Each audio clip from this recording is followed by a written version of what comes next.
We're here in Sarasota, Florida on Project Woodworking for T&T Construction Management Group.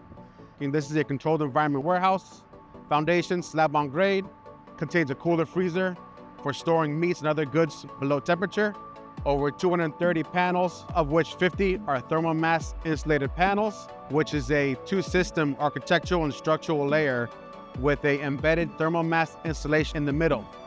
And that helps control the temperature of the panels, which controls the temperature inside the building. So the thermal mass panels, they're a very unique type of panel. We place the connectors in after we place the insulation, vibrate it all into place, make sure it all locks up and gets a good connection, and then we let it cure, then we'll come back and pour the structural layer on top of it, which is a 10-inch thick layer.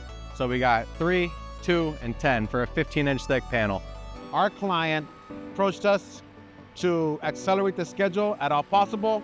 To meet this client's specific needs, we had to bring in more manpower to allow not only for the continued panel production, but also the steel erection coming down the south building to keep their steel erectors busy while we, in our scope, were continuing and completing panel production. When you have that many crews out here at that time, that leads for the possibility of 5 to 10, 15 questions, boom, boom, boom, all at the same time.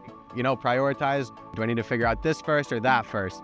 In 4 months, we poured right around 20,000 cubic yards of concrete, which in 4 months, to me, that's very, very impressive. Thanks to our great team on the field, no problems were encountered, communicating all design changes with the client to our field team to execute, find the best possible method, how to move forward with schedule always the driver, and what is cost effective for all parties involved.